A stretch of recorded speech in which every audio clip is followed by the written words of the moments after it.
Hi guys, welcome back to my channel. My name is Corina, or One Budgeting Wifey, as I'm known here on YouTube. Today I am taking part in a tag that I was tagged in by the amazing Wendy Valencia. This tag is how to live on less and save more. For this tag, I'm going to tag my girl Kelly over at Freedom in a Budget. I love her videos. She talks all about how to get out of debt, what she is doing to pay off debt before she marries her sweetheart, which is super, super cool, and one thing I wish I'd done before my husband and I got married. But she shares about her story and her journey and all of that, so definitely check her out and be sure to check out her video on this tag as well. So I have 7 questions to answer today, so let's go ahead and get right on into them.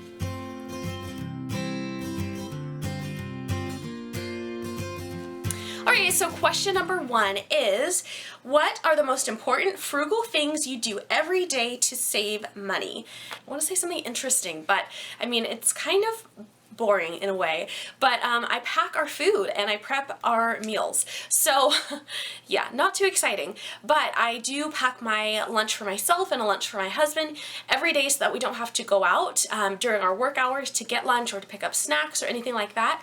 I do also make breakfast for us, which right now is just a superfood shake that we take every day, and I make my own coffee as well. So those are a couple of frugal things that we do every day to save money.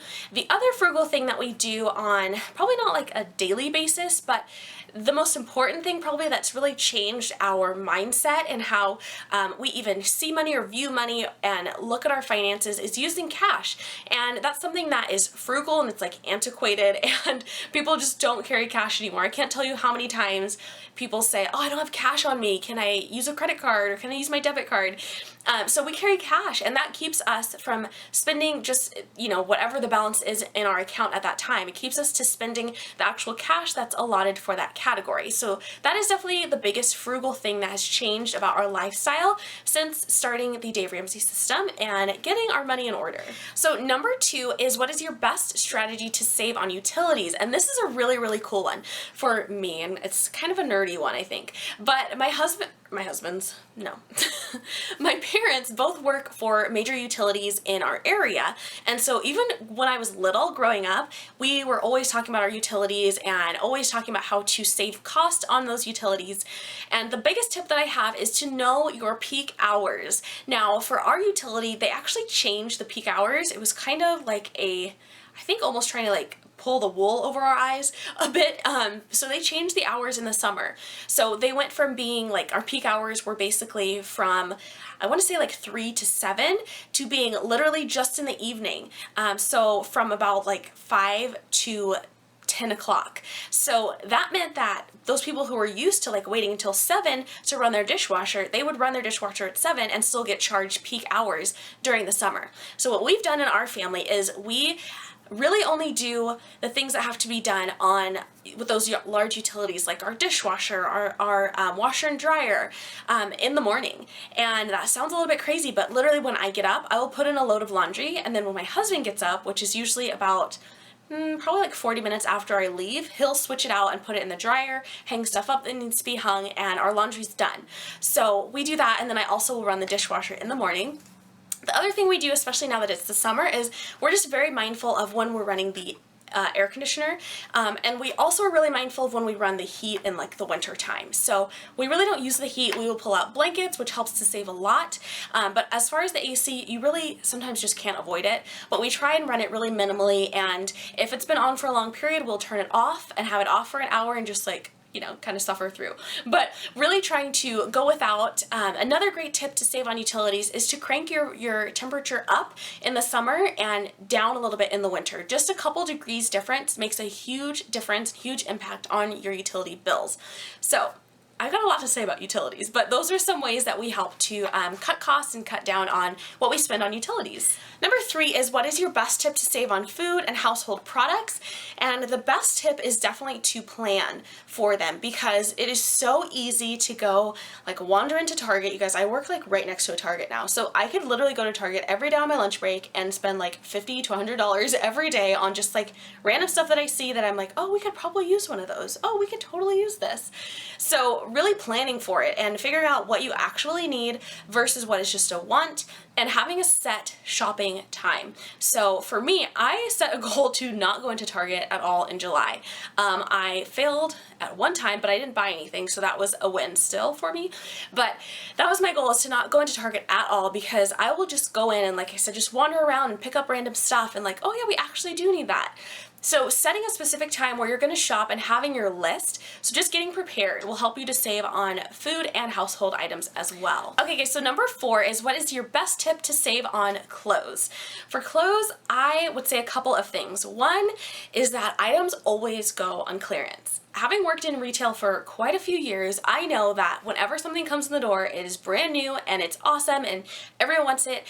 And it's a fortune. It's going to be the highest price that it's going to be at any time throughout its lifetime in that store. So if you just wait and if you just hold off long enough, it will go on clearance, and you can check in regularly and things like that if it's something that you really want. The other tip that I have is to make a wish list. This is something that I keep in my little planner that I carry with me, and it's a wish list. So if I see something, and you know, if I'm out and about and I see a girl wearing something, I'm like, oh my gosh, that would be such a great item to add to my wardrobe. Like, wow. Instead of running out and going to purchase it that day or even in the next few days, I'll write it down on my little wish list. And then when the time comes, when we have money to go shopping, or like my mom will likes to take us shopping like kind of seasonally sometimes, so that's something fun. But she'll ask us, you know, what do you need, or what can I buy for you at this time? And if I have that list, then I know exactly what I'm looking for.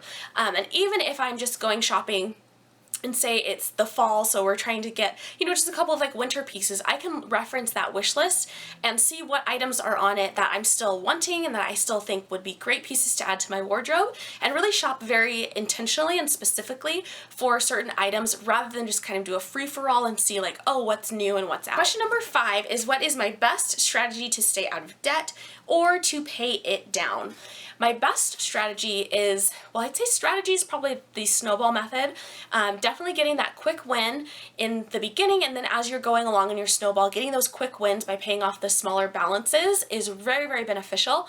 The other thing that's not necessarily a strategy, but more of a tip, I guess, is to write it down. If you are a visual person, I think just having that written down, because it's so easy if something's not written down right in front of you to forget about it.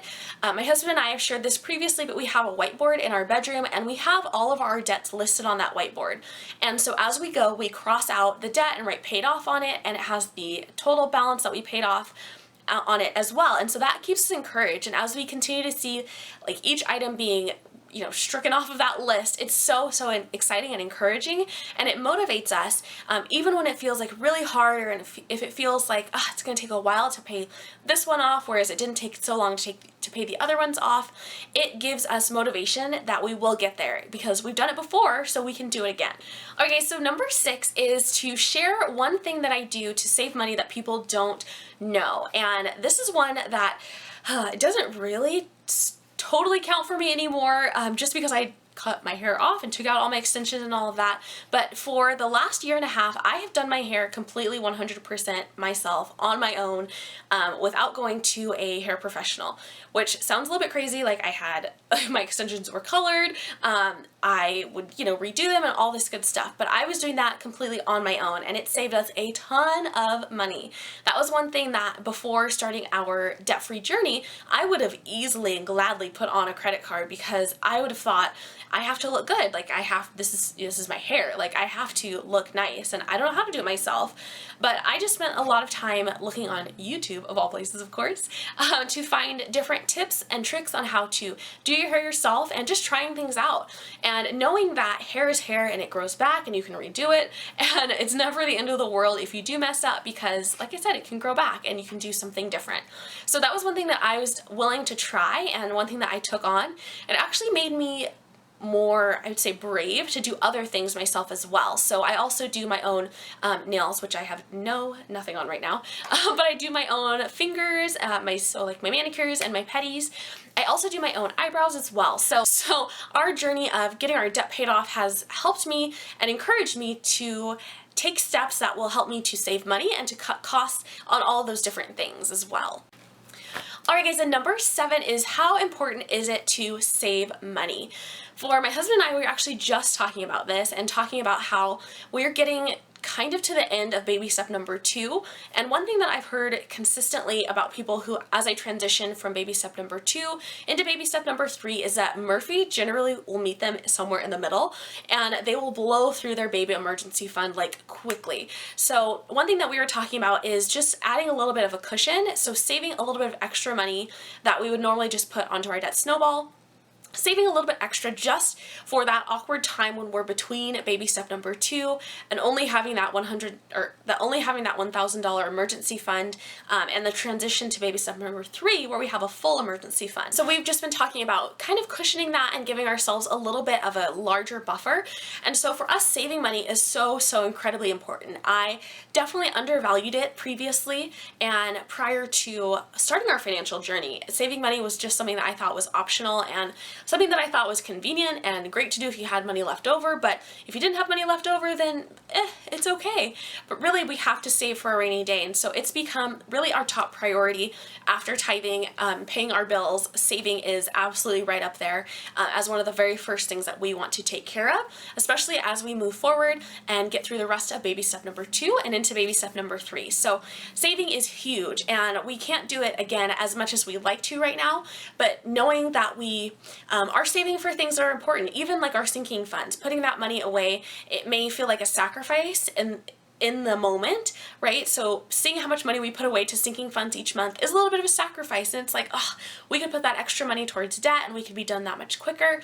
But we know that having the cash on hand to pay for Christmas in cash and to pay for like a little anniversary night out together in cash is worth putting those few dollars away each and every month in order to get to that place, and just feeling secure in our finances and knowing that we're using cash to enjoy our life. Alright guys, so that is it for today's video and for this tag. I am posting all the questions below and I would love to know your answers to them. So be sure to leave them in a comment below and I will read them and encourage you and see what tips that you have that we may not be using.